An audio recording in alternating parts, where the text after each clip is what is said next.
Hello everyone, कुकट class में आपका स्वागत है। तो आज हम लेकर के आए हैं इसका अगला चैप्टर, ईबीएस पर्यावरण अध्ययन का अगला चैप्टर, जो कि हमारे भारतीय विविधता में एकता, भारतीय जनजातियां, लोक कलाएं, त्योहार, भाषा, खेलकूद, भारतीय इतिहास की झलक और विश्व परिदृश्य, इन सारी चीज़ों से संबंधित क्वेश्चन होंगे आज के हमारे इस वीडियो में। पढ़ते हैं क्वेश्चन नंबर पहला। कर्णम मल्लेश्वरी के विषय में नीचे दिए गए कथनों पर विचार कीजिए। ऑप्शन पहला है हमारा, वह अंतरराष्ट्रीय ख्याति प्राप्त भारोत्तोलक यानी वेट लिफ्टर है। ऑप्शन दूसरा है, वह कर्नाटक की है। ऑप्शन तीसरा है, उसने अपने नाम बहुत से रिकॉर्ड बनाए हैं और 130 किलोग्राम तक का भार उठाया है उन्होंने। और ऑप्शन चौथा है हमारा, जब वह 12 वर्ष की थी तभी से वह भार उठाने का अभ्यास करने लगी थी। तो ये कर्णम मल्लेश्वरी जो हमारी एक भारोत्तोलक थी और इन्होंने 12 वर्ष की आयु से ही भार को उठाना यानी वजन को उठाना शुरू कर दिया था। यानी इनका जो जन्म हुआ है वो 1 जून 1975 को हुआ था और ये आंध्र प्रदेश की रहने वाली हैं। तो हमें इसमें इसका सही उत्तर देखना है कि बताइए सही उत्तर कौन सा होगा। इन्होंने 2000 में ग्रीष्मकालीन ओलंपिक सिडनी ऑस्ट्रेलिया में 240 किलोग्राम भार उठाया था और एक रिकॉर्ड बनाया था। और इन्होंने अब तक भारोत्तोलन में लगभग 7 बार ये नेशनल चैंपियन रही हैं। मतलब जो हमारी कर्णम मल्लेश्वरी हैं वो 7 बार नेशनल चैंपियन रह चुकी हैं। तो इस क्वेश्चन का जो उत्तर होगा हमारा वो हो जाएगा, चौथा ऑप्शन हो जाएगा केवल 1 और 4। मतलब ये जो है हमारा 1 और 4 जो है सही हो जाएगा। तो ऑप्शन चौथा जो है इसका सही हो जाएगा, ये वाला। अब बात करते हैं अगले क्वेश्चन की।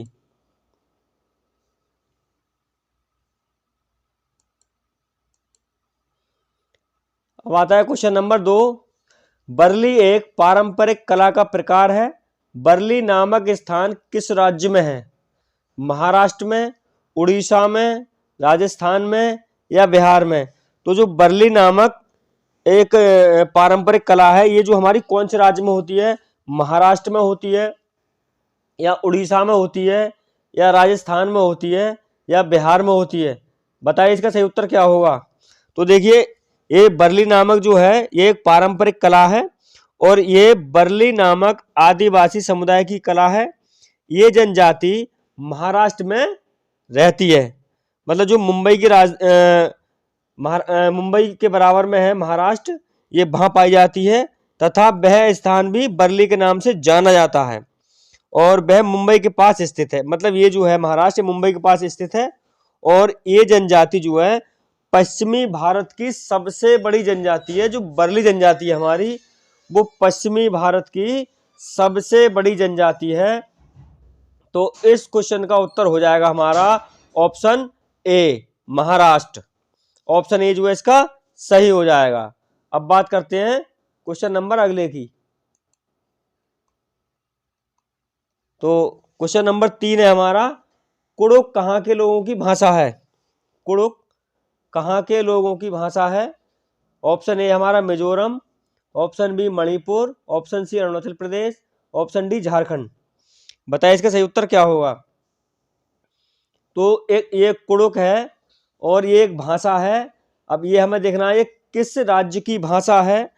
तो कुड़ुक जो है ये हमारे ओराव जनजाति द्वारा बोली जाने वाली भाषा है और ये जनजाति मुख्यतः झारखंड, छत्तीसगढ़ एवं उड़ीसा राज्य में निवास करती है। तो ये जो कुड़ुक है ये वहाँ के लोगों की भाषा है। तो इस क्वेश्चन का सही उत्तर हो जाएगा हमारा झारखंड।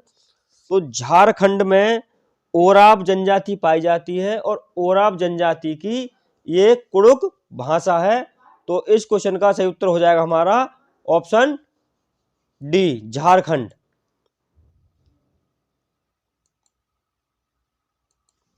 अब आता है हमारा क्वेश्चन नंबर 4। निम्नलिखित में से कौन सा जोड़ा ठीक है? Option A Assam Bihu, option B Orissa Bharatanatyam, option C Tamil Nadu Lavani, option D Karnataka Kathak. बताइए इसका सही उत्तर क्या होगा। तो देखिए हमें इसमें सही ऑप्शन देखना है कि सही ऑप्शन कौन सा है, यानी सही लोक नृत्य देखना है। तो असम का बिहू ये हमारा सही हो सकता है। अच्छा, उड़ीसा का भरतनाट्यम नहीं है, तमिलनाडु का लावणी नहीं है और कर्नाटक का कथक नहीं है। तो हमारा इसका जो सही उत्तर हो जाएगा वो ऑप्शन ए है, यानी ऑप्शन ए जो है इसका सही उत्तर हो जाएगा। असम का जो नृत्य है वो बिहू है, असम का नृत्य बिहू। जबकि भरतनाट्यम है तमिलनाडु का, मतलब भरतनाट्यम जो है वो तमिलनाडु का नृत्य है, और लावड़ी जो है वो पुणे का है, और कथक जो है वो उत्तर प्रदेश का है। मतलब भरतनाट्यम जो है हमारा वो तमिलनाडु का है, और लावड़ी जो है नृत्य वो पुणे का है, और कथक जो है हमारा वो उत्तर प्रदेश का है। तो इसलिए इसका सही उत्तर हो जाएगा ऑप्शन ए, असम का बिहू।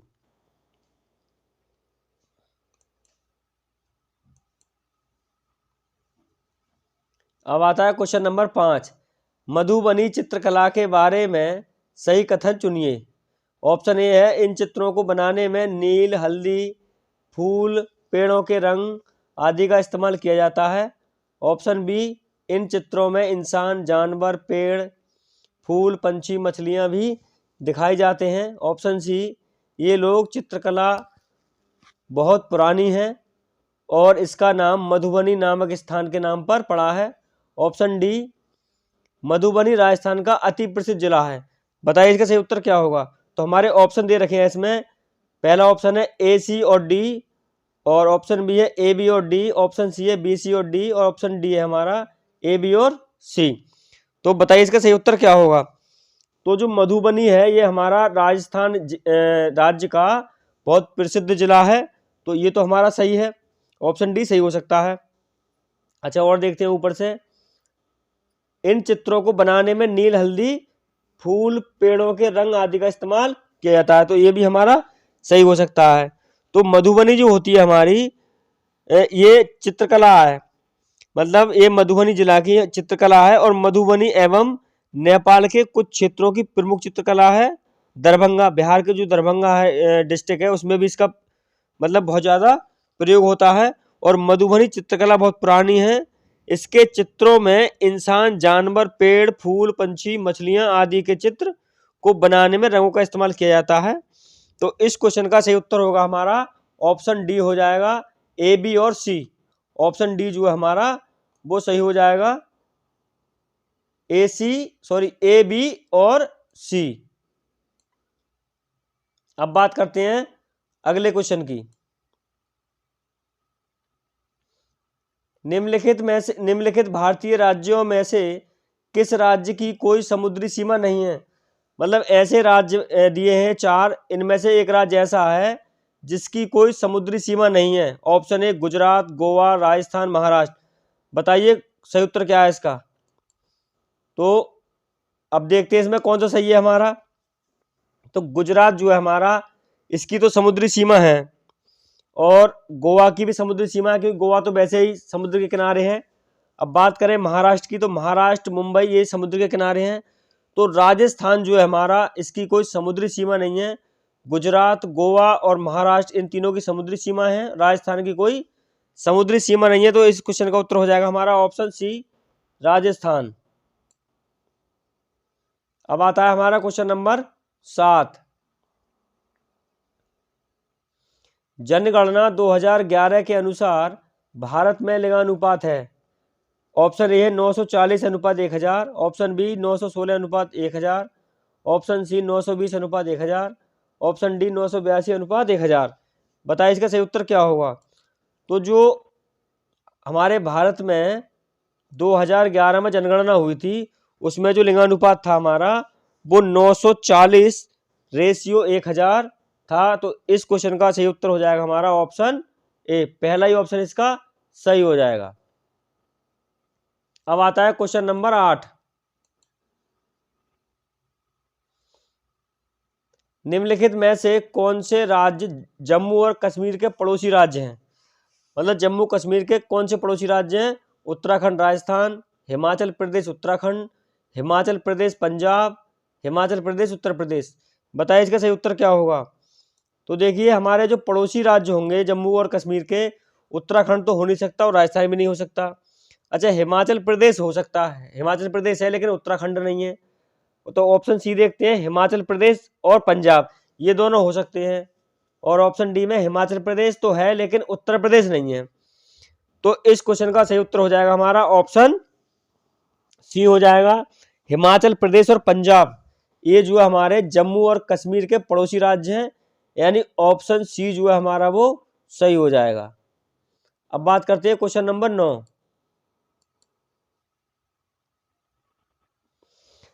क्वेश्चन नंबर 9 है हमारा, तमिलनाडु के निकटवर्ती या समीपवर्ती राज्य, मतलब जो तमिलनाडु राज्य है उसके समीप या पड़ोसी राज्य कौन कौन से हैं? केरल, कर्नाटक और आंध्र प्रदेश, केरल, गुजरात और कर्नाटक, आंध्र प्रदेश, गोवा और कर्नाटक, गोवा, कर्नाटक और केरल। बताइए सही उत्तर क्या है इसका। तो ये क्वेश्चन नंबर 9 है हमारा। तो देखिए केरल और कर्नाटक और आंध्र प्रदेश ये हमारे तमिलनाडु के पड़ोसी राज्य हो सकते हैं। अच्छा, ऑप्शन बी है केरल, गुजरात और कर्नाटक, ये नहीं हो सकते क्योंकि गुजरात जो है दूर पड़ेगा उधर से। और तो इस क्वेश्चन का हमारा उत्तर होना चाहिए, उत्तर हो जाएगा इसका सही हमारा ऑप्शन ए हो जाएगा, यानी केरल, कर्नाटक और आंध्र प्रदेश ये हमारे पड़ोसी राज्य हैं, तमिलनाडु के निकटवर्ती राज्य हैं। अब आता है क्वेश्चन नंबर 10। केरल के निकटवर्ती राज्य हैं, केरल के निकटवर्ती राज्य तमिलनाडु और आंध्र प्रदेश, कर्नाटक और महाराष्ट्र, आंध्र प्रदेश और कर्नाटक, कर्नाटक और तमिलनाडु। बताइए इसका सही उत्तर क्या होगा। तो अभी अभी इससे प्रीवियस क्वेश्चन में मैंने बताया था, उसमें भी सेम ये क्वेश्चन इसमें केरल के पूछ रहा है, उसमें तमिलनाडु के पूछा था। तो देखिए तमिलनाडु और आंध्र प्रदेश जो होंगे हमारे वो केरल के निकटवर्ती राज्य होंगे। तो इसका ऑप्शन ए जो है हमारा सही हो जाएगा, तमिलनाडु, केरल के निकटवर्ती राज्य तमिलनाडु और आंध्र प्रदेश होंगे। अब आता है क्वेश्चन नंबर 11। क्षेत्रफल के आधार पर भारत का सबसे बड़ा राज्य, क्षेत्रफल के आधार पर भारत का सबसे बड़ा राज्य कौन सा है? ऑप्शन ए है Uttar Pradesh, option B Rajasthan, option C Maharashtra, option D Madhya Pradesh. बताइए इसका सही उत्तर क्या है। तो देखिए जो क्षेत्रफल की दृष्टि से हमारा सबसे बड़ा राज्य है भारत का, वो हो जाएगा हमारा उत्तर प्रदेश, उत्तर प्रदेश सॉरी राजस्थान है। क्षेत्रफल की दृष्टि से हमारा जो सबसे बड़ा राज्य है वो राजस्थान है, लेकिन जनसंख्या की दृष्टि से भारत का सबसे बड़ा राज्य उत्तर प्रदेश है और क्षेत्रफल की दृष्टि से राजस्थान है, जनसंख्या की दृष्टि से उत्तर प्रदेश है। तो इस क्वेश्चन का सही उत्तर हो जाएगा हमारा राजस्थान।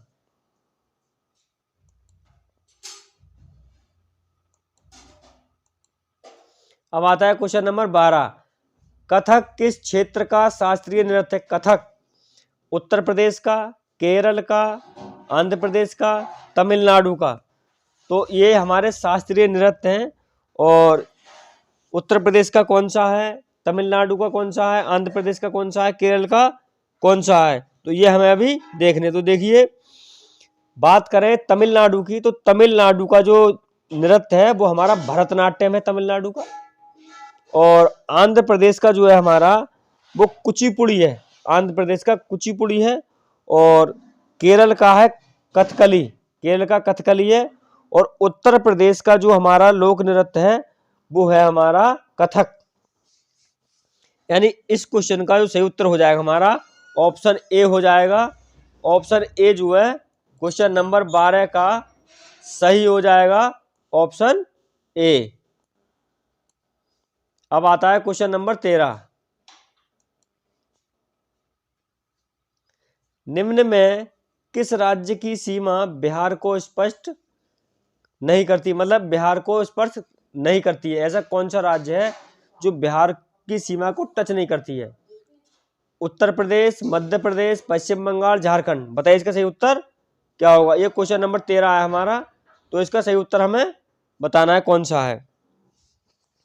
तो देखिए जो हमारा मध्य प्रदेश है, मध्य प्रदेश की जो सीमा है वो बिहार की सीमा को स्पर्श नहीं करेगी, तो इस क्वेश्चन का सही उत्तर हो जाएगा हमारा मध्य प्रदेश, यानी ऑप्शन बी जो है सही हो जाएगा।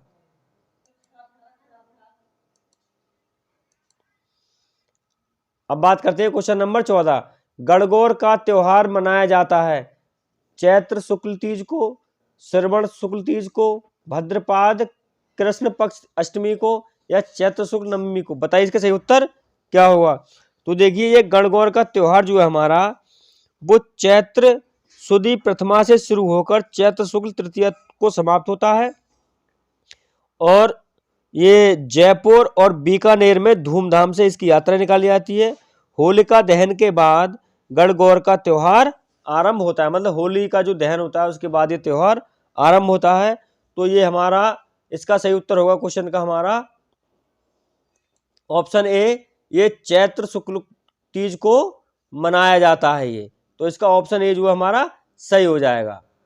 अब बात करते हैं क्वेश्चन नंबर 15 की। मिथिला लोक चित्रकला का लोकप्रिय नाम है। जो मिथिला लोक चित्रकला है इसका क्या नाम है, लोकप्रिय नाम बताइए इसका। बार्ली, माड़ना, मधुबनी, अल्पना। बताइए इसका सही उत्तर क्या है।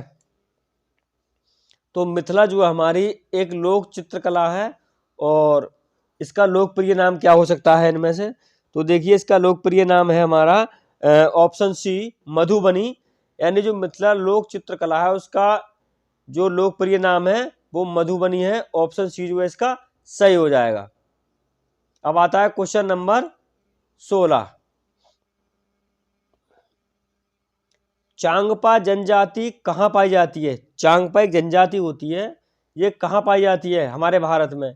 लद्दाख में, मणिपुर में, असम में, सिक्किम में। तो इन राज्यों में से किस राज्य में चांगपा जाति पाई जाती है। तो ये जो चांगपा जाति होती है हमारी मुख्यतः जम्मू कश्मीर के लद्दाख में पाई जाती है। चांगटांग एक जगह है, तो लद्दाख में चांगटांग जगह में ये पाई जाती है। तो इस क्वेश्चन का सही उत्तर हो जाएगा हमारा ऑप्शन ए लद्दाख में। अब बात करते हैं क्वेश्चन नंबर 17 की। भारत के किस राज्य में सबसे लंबी तटीय रेखा है। मतलब भारत का ऐसा कौन सा राज्य है जिसमें सबसे लंबी तटीय रेखा है। तमिलनाडु, उत्तर प्रदेश, आंध्र प्रदेश, गुजरात, पश्चिम बंगाल। तो इन चारों राज्यों में से ऐसा कौन सा राज्य है जिसकी सबसे लंबी तटीय रेखा है। बताइए इसका सही उत्तर क्या होगा। ये क्वेश्चन नंबर 17 है हमारा। तो देखिए जो गुजरात राज्य है हमारा, गुजरात की सबसे लंबी तटीय रेखा है। ये भारत की सबसे लंबी तटीय रेखा गुजरात राज्य की है, क्योंकि इसमें सर्वाधिक ग्रीक यानी घुमाव है, और द्वीपों की कुल तटीय सीमा 7515.5 किलोमीटर है। स्थलीय सीमा 15,200 किलोमीटर है। इस प्रकार भारत को कुल 15,200 प्लस 7,515.5 और 22,716.5 किलोमीटर लंबी है। कहने का मतलब यह है कि गुजरात जो है 1214 किलोमीटर, और आंध्र प्रदेश 973 किलोमीटर, और तमिलनाडु 906 किलोमीटर, और केरल 569 किलोमीटर है। तो गुजरात की जो है सबसे लंबी तटीय रेखा है, और इस ऑप्शन का इसका सही ऑप्शन होगा हमारा ऑप्शन सी गुजरात। अब बात करते हैं क्वेश्चन नंबर 18 की। भारत के किस राज्य का सबसे लंबा समुद्र किनारा है। मतलब भारत का ऐसा कौन सा राज्य है जिसका सबसे लंबा समुद्र किनारा है। ऑप्शन ए हमारा Kerala, option B Tamil Nadu, option C Maharashtra, और ऑप्शन डी हमारा गुजरात। बताइए सही उत्तर इसका क्या होगा। मतलब ऐसा राज्य जिसका सबसे लंबा समुद्र किनारा हो, कौन सा है। तो देखिए सबसे लंबा जो समुद्र किनारा वाला राज्य है हमारा वो है हमारा गुजरात, यानी ऑप्शन डी जो है इसका सही हो जाएगा। गुजरात जो है सबसे लंबा समुद्र किनारे वाला राज्य है। अब आता है क्वेश्चन नंबर 19। किस देश के साथ भारत की सबसे लंबी अंतर्राष्ट्रीय सीमा लगी हुई है? नेपाल, पाकिस्तान, चीन, बांग्लादेश। मतलब भारत की जो सीमा है वो किस देश से सबसे लंबी लगी हुई अंतर्राष्ट्रीय सीमा जो है हमारी भारत की? नेपाल से, पाकिस्तान से, चीन से, बांग्लादेश से। तो देखिए सबसे लंबी जो रेखा है भारत की अंतर्राष्ट्रीय वो हमारी बांग्लादेश से लगी हुई है, यानी ऑप्शन डी जो है हमारा वो सही हो जाएगा, बांग्लादेश। बांग्लादेश से लगी हुई है हमारी 4096.7 किलोमीटर, और उससे कम है चीन से है 3488 किलोमीटर। पाकिस्तान से हमारी 3323 किलोमीटर, और नेपाल से है हमारी 1751 किलोमीटर। म्यांमार से 1643 किलोमीटर, और भूटान से 699 किलोमीटर, और अफगानिस्तान से 106 किलोमीटर। ये अन्य देशों से भी हमारे देश की सीमा, अंतर्राष्ट्रीय सीमा जो है वो लगी हुई है। तो इस क्वेश्चन का सही उत्तर हो जाएगा हमारा ऑप्शन डी। अब देखते हैं क्वेश्चन नंबर 20। भारत और पाकिस्तान के बीच की सीमा रेखा को क्या कहते हैं? मैकमोहन रेखा, मैनीनोट रेखा, रेड क्लिफ रेखा, या सर क्रीक रेखा? बताइए इसका सही उत्तर क्या होगा। तो देखिए भारत और पाकिस्तान के बीच जो रेखा खींची हुई है उसे हम क्या कहेंगे वो हमें भी देखना है। तो देखिए इसे नाम दिया है, भारत और पाकिस्तान के बीच जो रेखा है उसका नाम है रेड क्लिफ रेखा। जो हमारे इंडिया और पाकिस्तान के बीच में एक रेखा है उसका नाम है रेड क्लिफ रेखा, और इसका ऑप्शन जो है सी सही हो जाएगा, रेड क्लिफ। तो गाइस सेशन को यहीं समाप्त करते हैं, और वीडियो को जल्दी से लाइक कर दीजिए और चैनल को सब्सक्राइब कर लीजिए और दोस्तों में शेयर कर दीजिए। दोस्तों में जय हिंद, वंदे मातरम।